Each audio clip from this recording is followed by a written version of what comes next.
इस video lecture में बात करेंगे ह्यूमन जीनोम प्रोजेक्ट। तो देखना ह्यूमन जीनोम प्रोजेक्ट, तो उससे पहले हम ह्यूमन मतलब क्या होता है मनुष्य, जीनोम मतलब क्या होता है उससे पहले समझते हैं। हाँ, क्या ह्यूमन जीनोम प्रोजेक्ट। तो देखना भाई, इस टॉपिक को पढ़ने के लिए हमें आइडिया होना चाहिए, हमें दो चैप्टर का आइडिया होना चाहिए। एक तो क्या, एक चैप्टर है बायोटेक, दूसरा है मॉलिक्यूलर बेसिस ऑफ इनहेरिटेंस। हल्का सा आइडिया होना चाहिए। क्या हमें ये आइडिया ना हो तो क्या ये नहीं पढ़ सकते? नहीं, उतना हम बता देंगे कि बिना उसके आइडिया के तुम समझ सकते हो। तो देखना, हालांकि हम बायोटेक भी पढ़ा चुके हैं और मॉलिक्यूलर बेसिस ऑफ इनहेरिटेंस भी पढ़ा चुके हैं। तो देखना ह्यूमन जीनोम प्रोजेक्ट क्या होता है। ये जो होता है, पहली बात ह्यूमन जीनोम प्रोजेक्ट जानने से पहले जानते हैं जीनोम क्या होता है। क्या? जीनोम। तो देखना, जीनोम जानने से पहले जानते हैं हम, देखो भाई, ये हमारा जो भी कैरेक्टर होता है वो कौन डिसाइड करता है? डीएनए। डीएनए क्या होता है? जेनेटिक मटेरियल होता है। तो देखना, हम मॉलिक्यूलर बेसिस ऑफ इनहेरिटेंस में बताया था हमने कि डीएनए जो होता है, डीएनए किसका बना होता है? हमने बताया था क्या होता है? सुगर होता है। क्या होता है? सुगर। और उसके बाद क्या होता है?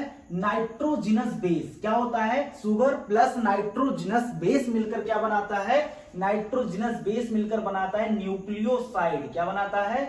न्यूक्लियोसाइड। अब देखना, नाइट्रोजिनस बेस क्या हो सकता है? Adenine, guanine, thymine, cytosine. ये क्या होते हैं सब? ये नाइट्रोजिनस बेस होते हैं। इतनी बात एकदम क्लियर है। अब देखना, अब न्यूक्लियोसाइड में, न्यूक्लियोसाइड किसका बना है? ये हम बेस बता रहे हैं कि डीएनए कैसे बना और जीनोम क्या होता है हम बता दे रहे हैं। सुगर और नाइट्रोजिनस बेस मिलकर क्या बनाते हैं? नाइट्रोजिनस बेस मिलकर क्या बनाते हैं? न्यूक्लियोसाइड। अगर इसी न्यूक्लियोसाइड में हम फॉस्फेट ग्रुप लगा देंगे, क्या लगा देंगे? फॉस्फेट ग्रुप लगा देंगे, तो अब बन गया न्यूक्लियोटाइड। क्या बन गया? न्यूक्लियोटाइड। अब देखना, अब ये ढेर सारे न्यूक्लियोटाइड मिलकर क्या बनाते हैं? डीएनए बनाते हैं। क्या बनाते हैं? ये ढेर सारे न्यूक्लियोटाइड मिलकर क्या बनाएंगे? डीएनए। बात एकदम क्लियर है। अब देखना, अब डीएनए क्या होता है? डीएनए एक जेनेटिक मटेरियल होता है। अच्छा, जेनेटिक मटेरियल क्या होता है? जो हमारे पूरे बॉडी को करेक्टर को डिसाइड करे। जैसे हमारा नाक कितना बड़ा होगा, हमारा कान कितना बड़ा होगा, हम खुद कितने लंबे होंगे, मतलब हमारे बॉडी के हर एक करेक्टर को डिसाइड कौन करता है? Genetic material. वो क्या होता है? हमारे अंदर जेनेटिक मटेरियल क्या है? डीएनए। अब देखना, डीएनए में क्या पाया जाता है? डीएनए में पाया जाता है जीन। क्या पाया जाता है? अच्छा, डीएनए ये है तो जीन क्या हुआ? तो देखना, मान लो ये डीएनए है। क्या है? डीएनए है। डबल स्ट्रैंडेड डीएनए अपने अंदर पाया जाता है। तो डीएनए का वो पार्ट जो एक कैरेक्टर को एक्सप्रेस करे, उसे क्या बोलते हैं? जीन बोलते हैं। क्या बोलते हैं? जीन। इसका मतलब जीन एक छोटा वर्ड है और डीएनए एक बड़ा वर्ड है। अब इतना हमने तुम्हें डीएनए दिया, अब इस डीएनए में कई सारे क्या हो सकते हैं? जीन हो सकते हैं। बात एकदम क्लियर है। अब देखना, तो हमें जीन पता चल गया। अब अगर हम बात करते हैं जीनोम क्या है, तो देखना, जो एक सेल में, यहां देखो, यहां डिफिनेशन जीनोम का एक्चुअल नहीं बता रहे हैं, हाँ, कंफ्यूजन हो जाएगा नहीं। तो देखना, जीनोम क्या होता है? इस कंप्लीट डीएनए में, मान लो इतना बड़ा ही डीएनए था, टोटल इतना बड़ा ही डीएनए था, हाँ, हमारे सेल में, एक सेल में जो डीएनए है उस पर जो टोटल जीन पाए जाते हैं उसे क्या बोला जाता है? जीनोम बोला जाता है। क्या बोला जाता है? जीनोम बोला जाता है। बात एकदम क्लियर है। तो जीनोम क्या है?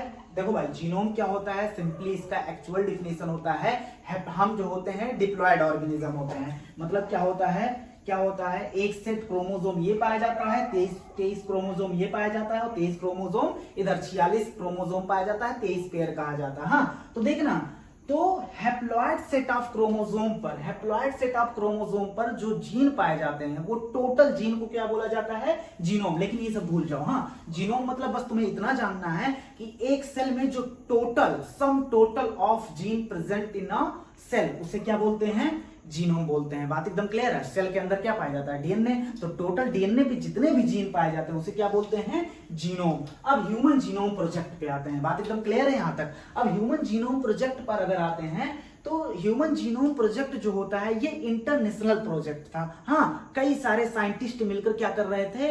रिसर्च कर रहे थे। किस पर रिसर्च कर रहे थे? ह्यूमन के जीनोम पर। अच्छा, जीनोम क्या होता है? जीनोम हमने बताया जो कंप्लीट डीएनए होता है उसे क्या बोलते हैं? जीनोम। ऐसा मान सकते हैं हम, ऐसा मान सकते, होता नहीं है। हाँ, तो देखना, इसका क्या किया सभी ने? इसमें क्या किया? अच्छा, इसके तहत ह्यूमन जीनोम प्रोजेक्ट के तहत क्या किया? Find out the sequence of complete find out the sequence of complete DNA।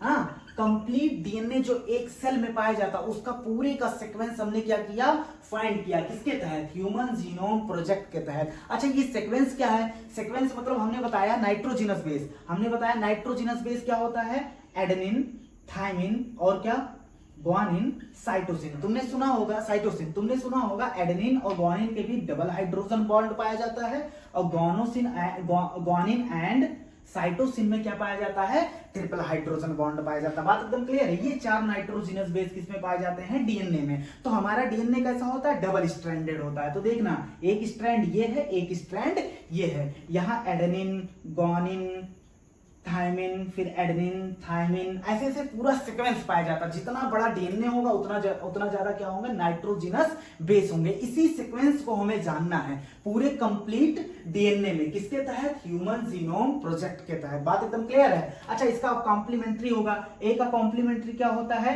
T.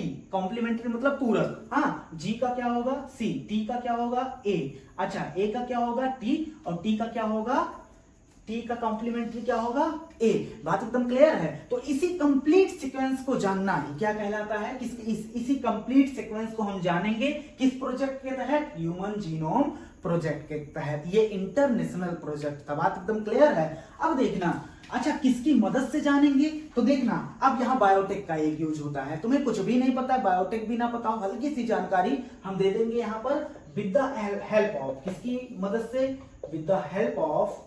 ये सीक्वेंस हम कंप्लीट डीएनए का जानेंगे किसकी मदद से, जेनेटिक, सुना होगा बायोटेक में, जेनेटिक इंजीनियरिंग टेक्निक। कौन सा technique, genetic engineering technique, recombinant DNA technology के तहत हम क्या करेंगे, इस सीक्वेंस को जानेंगे। हाँ, तो उसमें मदद कौन करेगा, जेनेटिक इंजीनियरिंग टेक्निक। कैसे मदद करेगा, अभी देखो भाई हम पढ़ा के बता देंगे कि देखो भाई हमने क्या पढ़ा है, यही जेनेटिक इंजीनियरिंग टेक्निक बताया है।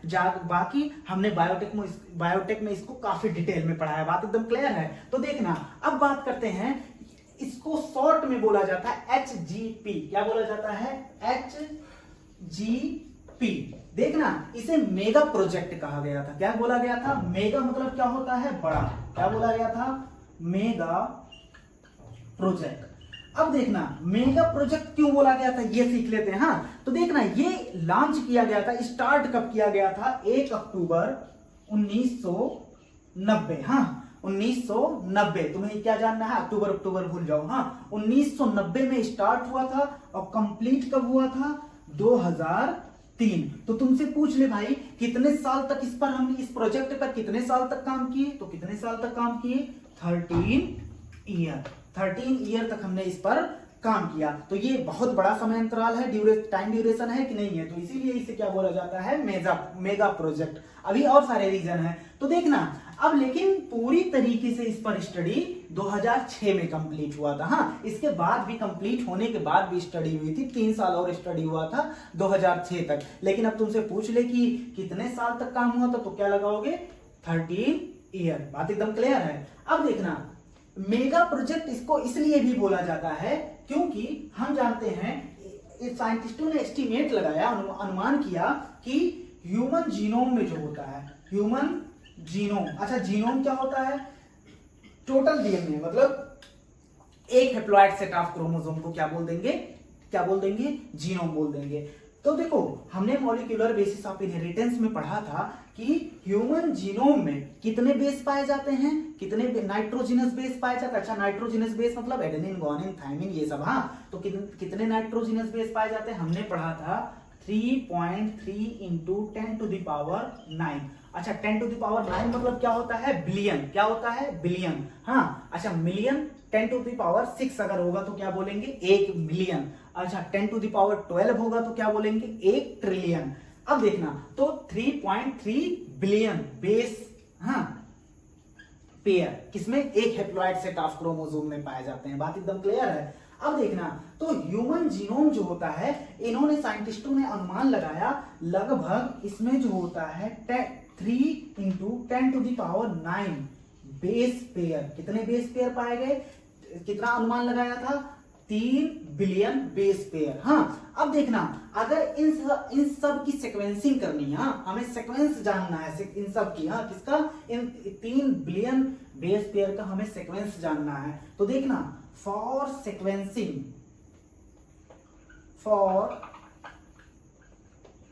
sequencing of each base pair, हम बीपी लिख दे रहे हैं, हाँ, ईच बेस पेयर के सीक्वेंसिंग करने में जो एस्टिमेटेड, उन्होंने जो अंदाजा लगाया, जो कॉस्ट, एस्टिमेटेड कॉस्ट, कितना लागत लगेगा, वो था $3 कितना डॉलर, $3 पर each base pair.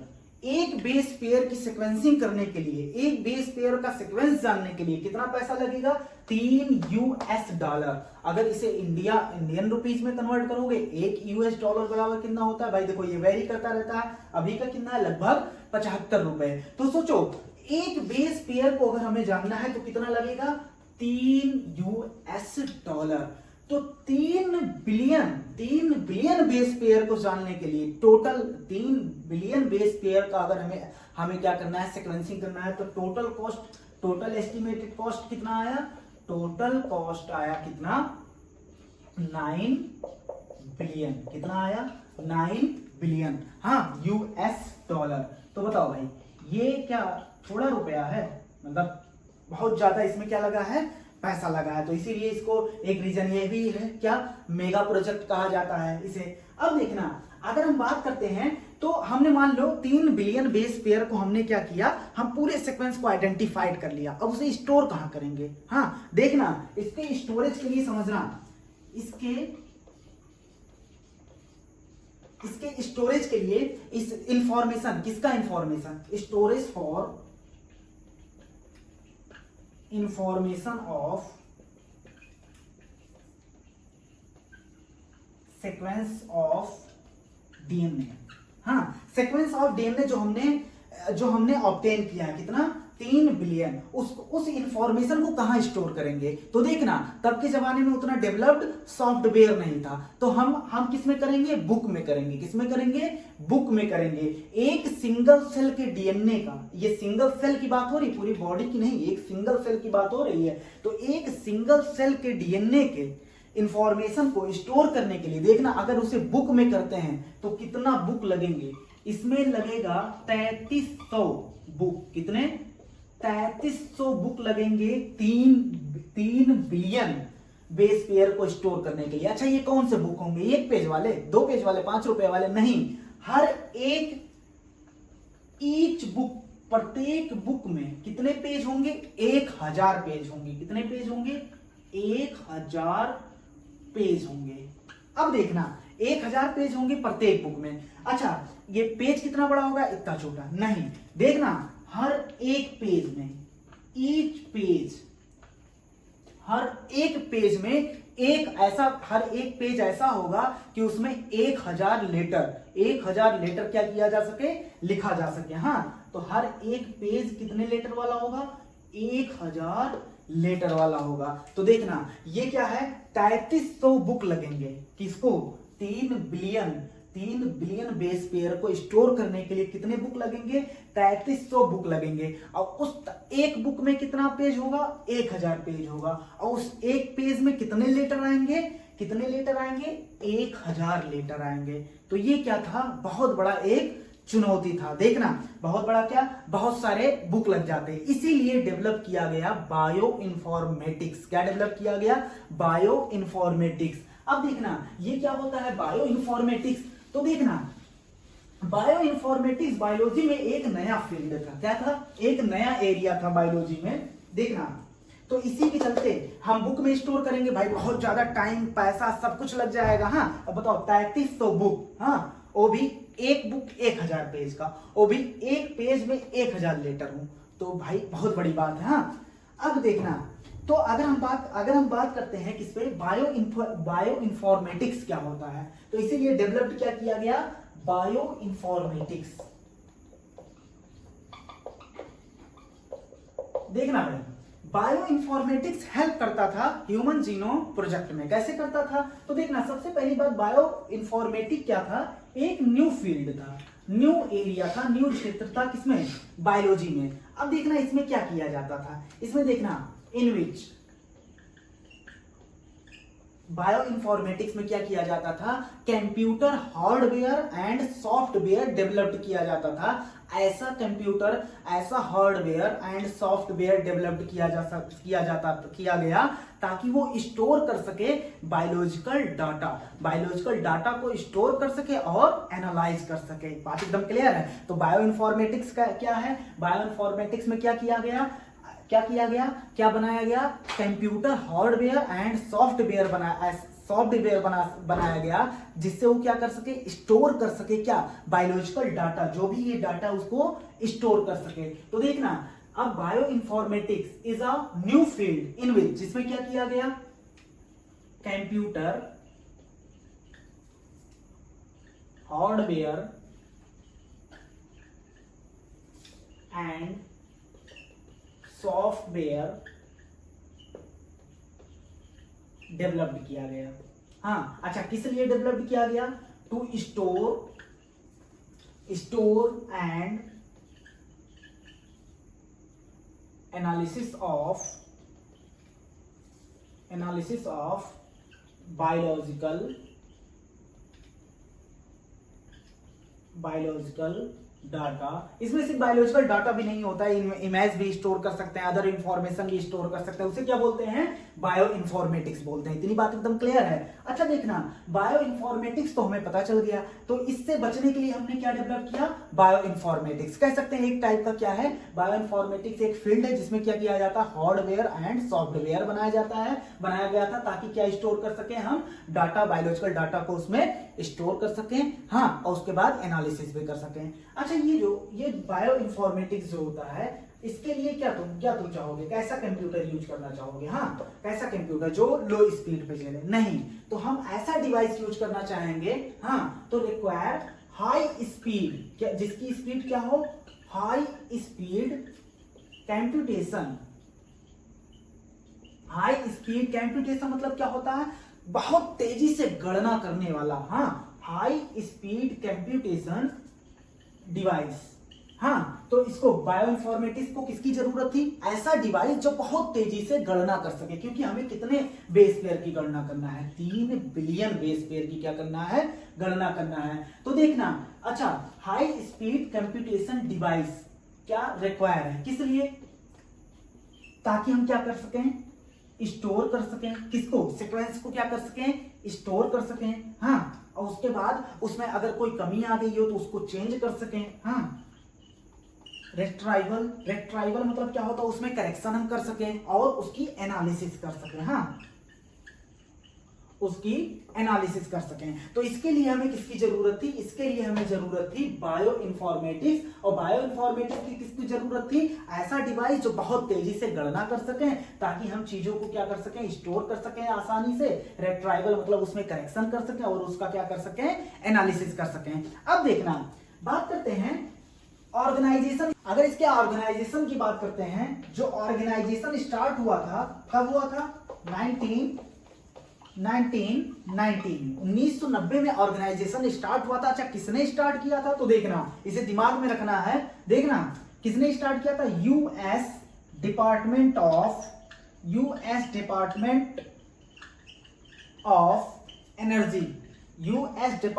Of energy and national institute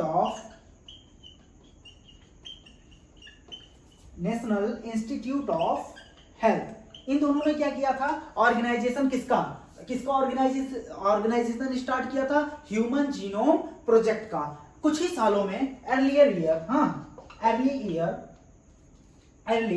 year join किया बेलकम ट्रस्ट ऑफ यूके का बेलकम ट्रस्ट कुछ ही सालों में क्या किया? ज्वाइनिंग किया, हाँ, इसका एक मेजर पार्टनर बना। किसका? ह्यूमन जीनोम प्रोजेक्ट का। तो इसके साथ कोलैबोरेशन किसका हुआ? देखना,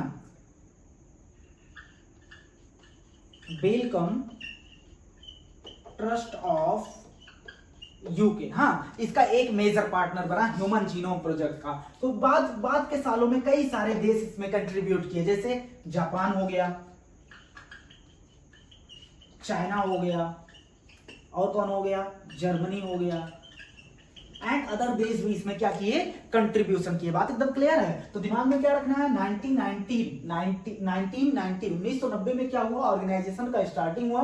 कौन स्टार्ट किया था, US department of energy and national institute of health. हाँ, अच्छा, कुछ ही सालों में किसने कौन मेजर पार्टनर बना इसका, कौन, वेलकम ट्रस्ट ऑफ यूके इसका एक मेजर पार्टनर बना। क्या बना, एक मेजर पार्टनर बना। हाँ, अब देखना उसके बाद के सालों में लेटर ईयर में क्या हुआ, जापान, चाइना एंड जर्मनी, बाद में इन्होंने भी क्या किया, अपना कंट्रीब्यूशन दिया, किसमें, ह्यूमन जीनोम प्रोजेक्ट। बात करते हैं goals of human genome project. Human genome project के पीछे आखिर में हमारा लक्ष्य क्या था, तो देखना इसके पीछे हमारा लक्ष्य जो था वो सबसे पहली बात, हम जितने भी ह्यूमन के डीएनए में जीन पाए जाते हैं उसको आइडेंटिफाई करेंगे। क्या करेंगे, ह्यूमन के डीएनए में जितने भी जीन पाए जाते हैं उसे क्या करेंगे, आइडेंटिफाई करेंगे। तो लगभग 20,000 से 25,000, 20 के मतलब क्या होता है, 20,000, हाँ, और 25 के मतलब 25,000, 20,000 से लेकर 25,000 जीन जो ह्यूमन डीएनए में पाया जाता है उसको क्या करेंगे, आइडेंटिफाई करेंगे।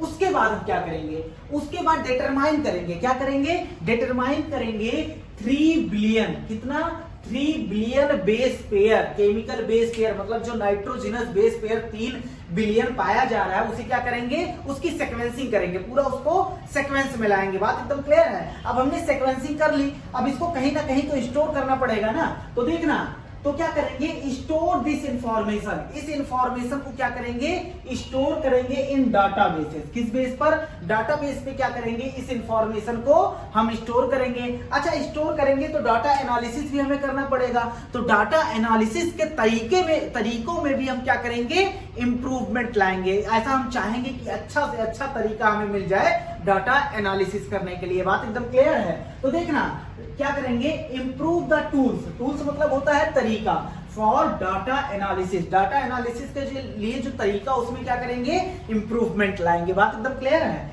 अब देखना, अब क्या करेंगे, लास्ट हम पढ़ते हैं ट्रांसफर रिलेटेड टेक्नोलॉजी। इस टेक्नोलॉजी को ट्रांसफर करेंगे टू अदर सेक्टर, दूसरे सेक्टर में, जैसे इंडस्ट्रीज। क्यों, हमें सीक्वेंसिंग पता चल गया भाई, हमें पता है कि बहुत सारे जेनेटिकल डिसऑर्डर होते हैं, हमें यह भी पता है कि हम जीन में एडिटिंग भी कर सकते हैं, उसके सीक्वेंस में एडिटिंग कर सकते हैं। तो मान लो कोई जीन रिलेटेड बीमारी था, हमने सीक्वेंस का पता लगाया, हमने कहा भैया ये यहाँ जीन मतलब सीक्वेंस में ये चेंज हो गया तो ये बीमारी होगा। अब उसके लिए हम इंडस्ट्री जैसे फार्मास्यूटिकल्स हो गया, जहां दवाइयां बनती हैं, तो वहां इस टेक्नोलॉजी को ट्रांसफर करेंगे ताकि हम क्या कर सकें, अच्छे से अच्छा उसका ड्रग्स बना सकें। बात एकदम क्लियर है। तो इस ट्रांसफर करेंगे इस टेक्नोलॉजी को अदर सेक्टर, जैसे कि इंडस्ट्रीज हो गया। अब देखना, तो ये जो ह्यूमन जीनोम प्रोजेक्ट है, ऐसा नहीं हुआ है कि सीक्वेंसिंग हम सिर्फ जीनोम का किए हैं। हम देखना, sequencing also done for non human genome model, मतलब जो ह्यूमन नहीं है उसका भी हमने क्या किया है, सीक्वेंसिंग किया है। जैसे किसका देखना, बैक्टीरिया का भी हमने सीक्वेंसिंग किया है, और क्या, यीस्ट का भी हमने सीक्वेंसिंग किया है। उसके बाद क्या, सीनोरैबिडिटिस क्या होता है, सीनोरैबिडिटिस इलेगेंस। हाँ, इसका मतलब क्या होता है, ये एक फ्री लिविंग मतलब जो किसी पे डिपेंडेंट ना हो, मतलब किसी ऑर्गेनिज्म पर ना पाया जाए। नॉन पैथोजेनिक मतलब जो डिजीज ना कराए, निमेटोड क्या होता है, ये फ्री लिविंग नॉन पैथोजेनिक क्या होता है, निमेटोड होता है। बात एकदम क्लियर है। अब देखना, जो हमने सीक्वेंसिंग किया उसमें ड्रोसोफिला भी है, ड्रोसोफिला को क्या बोला जाता है, फ्रूट फ्लाई। और उसके बाद प्लांट के डीएनए पे भी हमने क्या किया है, सीक्वेंसिंग किया है। कौन कौन से, जैसे राइस हो गया, अरेबिडोप्सिस हो गया, इस पर भी हमने क्या किया है, सीक्वेंसिंग किया है। तो ये पूरा किस पर हो गया, गोल्स ऑफ एचजीपी। एक पॉइंट और देख लेते हैं। अच्छा, हम एनालिसिस करेंगे, अगर डीएनए में वेरिएशन का हमने एनालिसिस कर लिया तो ये कई सारे जगहों पे हमें क्या करेगा, फायदा कराएगा। तो देखना एनालिसिस ऑफ डीएनए वेरिएशन, कि डीएनए में थोड़ा चेंज हो जाएगा तो तुम्हें ये बीमारी हो जाएगी, डीएनए में थोड़ा चेंज हो जाएगा। वेरिएशन मतलब क्या होता है? चेंज, कि डीएनए के सीक्वेंस में भैया देखो, अब भैया तुम सिकल सेल एनीमिया अगर पढ़े हो, एक बेस पेयर में चेंज होता है और क्या हो जाता है हमें? Sickle cell anaemia. 3 billion base pair पाया जाता है, उसमें एक बेस पेयर में चेंज होने से डिजीज हो जाता है। तो डीएनए वेरिएशन अगर हम जान लेंगे तो क्या हो जाएगा? वो हेल्प करेगा डायग्नोस। हम किसी भी डिजीज को क्या कर सकते हैं? डायग्नोस कर सकते हैं, उसका ट्रीटमेंट कर सकते हैं। क्या कर सकते हैं? ट्रीटमेंट कर सकते हैं। और ऐसे हजारों डिजीज से क्या हो सकते हैं? प्रिवेंट फ्रॉम सम डिजीजेस, कुछ डिजीजों से क्या हो सकते हैं? बच सकते हैं। बात एकदम क्लियर है। अब देखना, अब पहला हमने क्या किया? हम मिटाते जा रहे हैं, बोलते जा रहे हैं। हाँ, 20 से 25 हजार जीन को क्या करेंगे? आइडेंटिफिकेशन करेंगे। 3 बिलियन केमिकल बेस पेयर को क्या करेंगे? उसकी सीक्वेंसिंग करेंगे। अच्छा, उसको गोल बता रहे, गोल्स क्या हमारा? उसको क्या करेंगे? डाटा बेस में क्या करेंगे? स्टोर कर लेंगे। अच्छा, उस डाटा एनालिसिस के लिए जो मतलब उसमें क्या डाटा एनालिसिस को क्या करेंगे? हम इंप्रूवमेंट करेंगे। अच्छा, इस टेक्नोलॉजी को, रिलेटेड टेक्नोलॉजी को कहां ट्रांसफर कर देंगे? अदर सेक्टर में ट्रांसफर कर देंगे। हाँ, जैसे कि इंडस्ट्री हो गया, फार्मास्यूटिकल्स वगैरह। अच्छा बताओ, डीएनए में वेरिएशन एनालिसिस जब कर लेंगे, क्या ये डायग्नोसिस में भी मदद करेगा, ट्रीटमेंट में भी मदद करेगा, और बहुत सारे डिजीज से हमें क्या कर लेगा? कुछ डिजीजों से क्या कर लेगा? हमें बचा लेगा। उसके बाद बताओ, सीक्वेंसिंग क्या कि सिर्फ ह्यूमन का किया गया है कि नॉन ह्यूमन का भी किया गया है? नॉन ह्यूमन का भी किया गया है। जैसे क्या हो गया? बैक्टीरिया हो गया, ईस्ट हो गया, उसके बाद क्या होगा? सीनो रैबिडिटिस एलेगेंस हो गया। उसके बाद क्या हो गया? ये क्या होते हैं?